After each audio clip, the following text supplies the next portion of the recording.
Girls, welcome back to air stewardess world. कैसे हो आप सब? I hope you all are doing absolutely well. So बहुत से लोगों ने क्वेश्चंस पूछे थे such as what is the salary of a cabin crew, how much stipend does cabin crew get and so on. But किसी ने आज तक ये क्वेश्चन नहीं किया था जो यशस्विनी ने किया है। Okay, and the question for today is how much tax a cabin crew has to pay every year.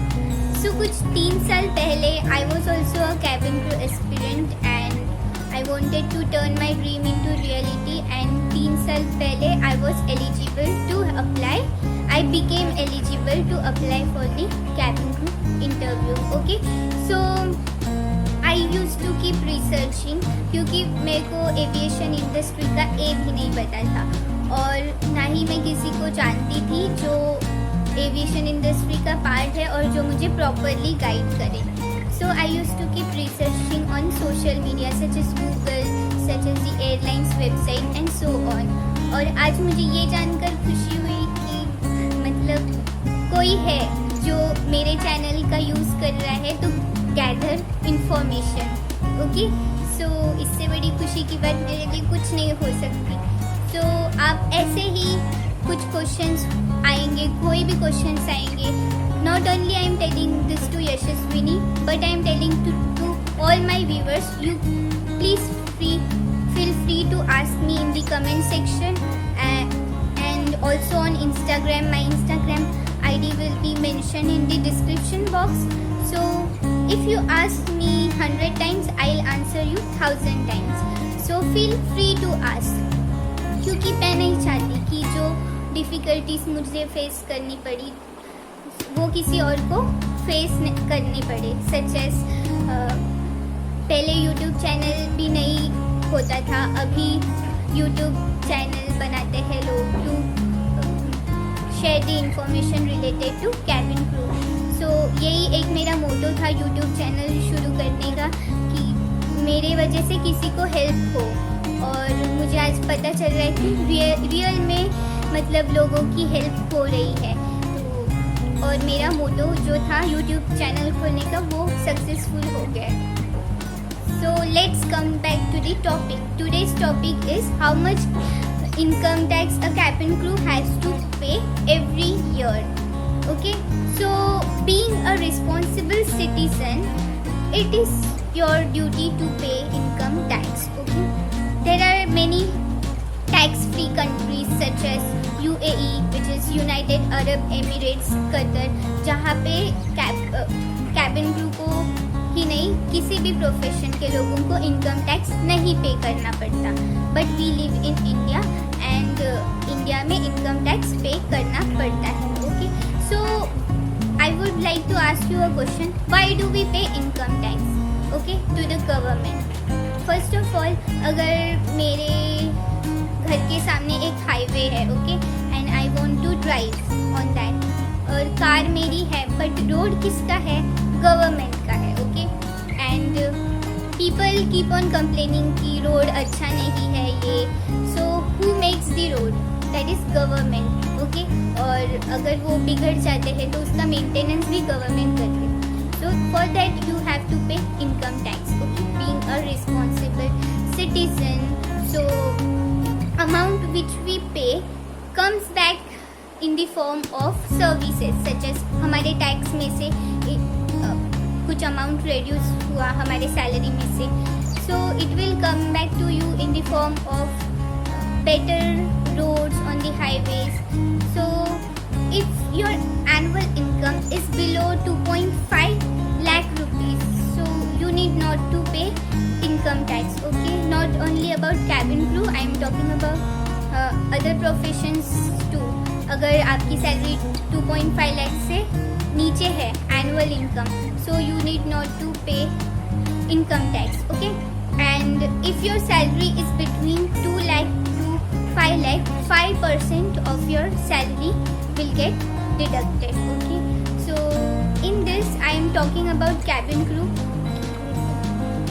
because बाकी सारे प्रोफेशन में क्या होता है, सपोज टीचिंग प्रोफेशन है, सैलरी फिक्स्ड होती है तो इनकम टैक्स भी फिक्स होता है। बट कैबिन क्रू प्रोफेशन में you no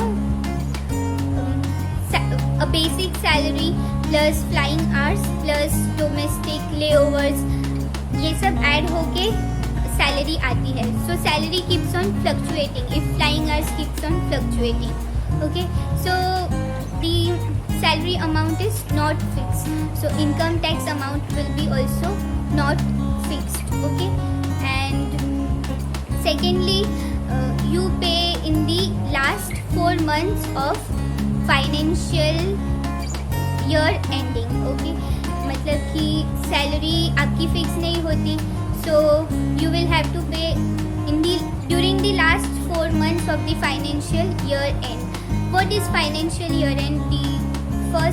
From 1st April financial year starts and which ends on 31st March. Okay, so last 4 months जो होते हैं दिसंबर, जनवरी, फरवरी, मार्च, इसमें आप एक कैबिन क्रू की सैलरी में से इनकम टैक्स डिडक्ट होता है. Okay, and her monthly salaries fluctuate होती रहती है यहाँ पर भी 4 months of financial year and. तो फिर इनकम टैक्स भी इन 4 महीने में फ्लक्चुएट होता रहता है. सपोज कि दिसंबर में 10,000 डिडक्ट हो गए, जनवरी में 12,000, फरवरी में 14,000, मार्च में 16,000 डिडक्ट होते हैं tax amount. So if I join from the month of September, और अगर मेरी इनकम 2.5 लाख से ऊपर है, if I have crossed the box limit. Okay, so I'll have to pay the income tax from that month.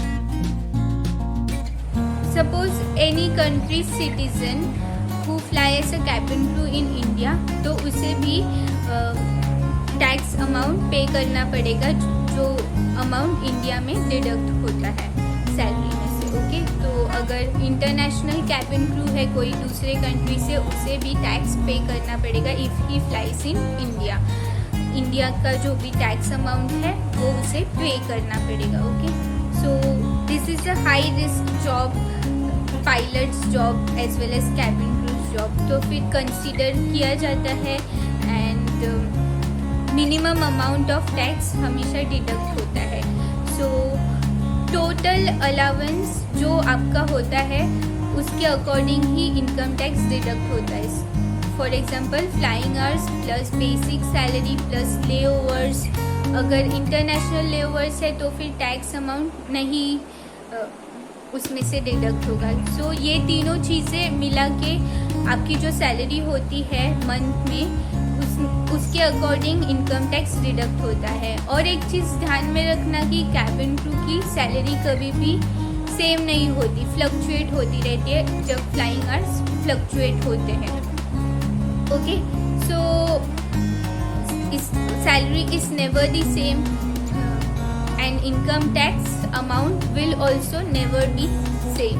Okay, so that's all. And ladies and gentlemen, boys and girls, we have talked about almost everything. So I hope you have liked the video. If you have any doubt, Instagram ID is mentioned in the description box. You can ask me questions in the Instagram as well as in the comment section. So that's all. Those who haven't subscribed yet, please subscribe, and those who have subscribed, thank you so much. That's all. Bye bye. Take care of you and your family. Love you all.